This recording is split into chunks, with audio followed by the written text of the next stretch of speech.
I said, is it not interesting that there is a book here which has its chapter number 25? Yeah. It is actually, the title is The Criterion. Something which unfortunately a lot of people seem to miss in their daily conversations about a creator. So, I mean, it would be interesting to note that if there is a book which contains a surah which actually is entitled The Criterion, one would think that any reasonable individual who seeks evidence would actually adopt a criteria. Unfortunately, that is not forthcoming in most of our conversations, but hopefully we will come round to that. You know, like before you were talking to some people about the criterion, yes, or the criteria that we need to establish a criteria for the existence of God. Yes. What would that criteria be in your eyes, or in your case?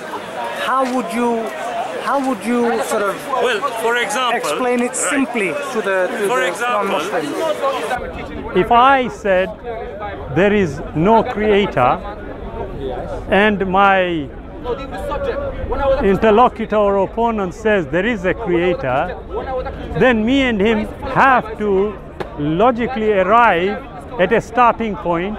Yeah, that starting point that we will collectively agree on would be what would be known as the criteria. Basically, it is a statement which we will both agree on, which will lead us through the evidence to establish whether there is a creator or not. So, for example, if I give a very simple example, yeah, somebody, a third party comes and says, I want a pizza. You say, of course I can give you a pizza. I say, there is no such thing as a pizza. Now, you will turn around to me and tell me, no, Shabir, come on, there is such a thing as a pizza. Here it is.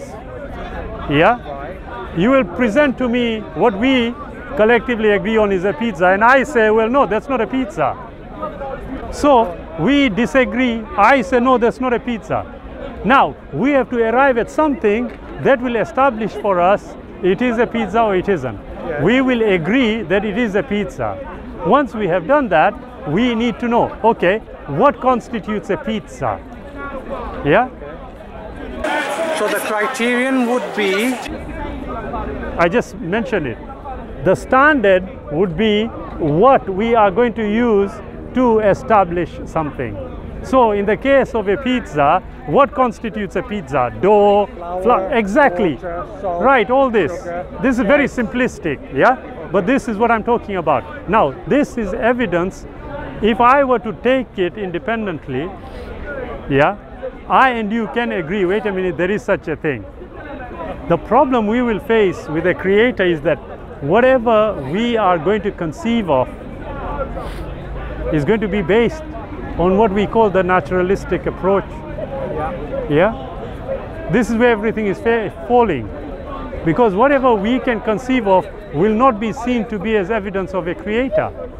Because it is within our senses. But, you know, at the time you're talking to him, I was thinking, why didn't you offer him the criterion, which is the Qur'an, and tell him that, well, look, here is a criterion, take it away, learn it, you know, check it out, and then come back and tell us, because my position is that I'm a believer in the Creator. Your position is that you don't believe or you don't think that there is one. Yeah. We believe, so this is our evidence, we use this as evidence. Why don't you examine that evidence and then come back to us? Yeah. So why didn't you do that? Now, You I could will have tell done you, that. because it wasn't only restricted to the Quran. Okay. Yeah, as you realized in the conversation, they talked about multi-religions. Yeah. However, having said that, the very basis of the conversation was, why are you reluctant to actually consider the evidence? And that includes the Quran or anything else. If, for example, you take the Bible and the Quran, if both are claiming to be messages from on high, what are you going to, or how are you going to establish which one is correct or not? Well, it should be a criterion that There you are, a standard. objective. Yeah, exactly. So Now, so for example, I'll give you one. in your eyes. I'll give you one. Yeah, if we just take the two books, yeah, in the Quran, in Surah 4 verse 82, it states, do you not consider the Quran with care? Had it been from any other than Allah, you would have found therein many a discrepancy. Internal, external, whichever. Yeah, the word ikhtilaf is used and it encompasses quite a bit. Now, here we have a standard by which to judge the Quran and its veracity. We can do the same with the Bible. Yeah, the Bible contains in Psalm 18 verse 30, the way of God is perfect and the word of the Lord is flawless. Using that standard, look and assess the evidence. The problem I'm finding with our atheist friends is that they fear actually considering the evidence. So it is an easy option to just dismiss it collectively as religion. Whereas my contention is Islam, the way we understand the definition of religion, Islam is not a religion. It is a way of life.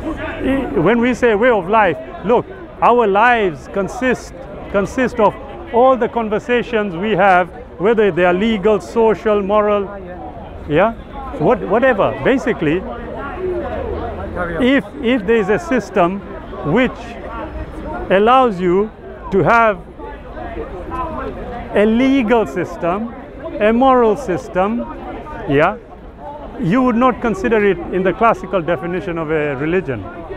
Yeah, so Islam goes further than that. That is why I would submit that Islam is not a religion. Yeah, but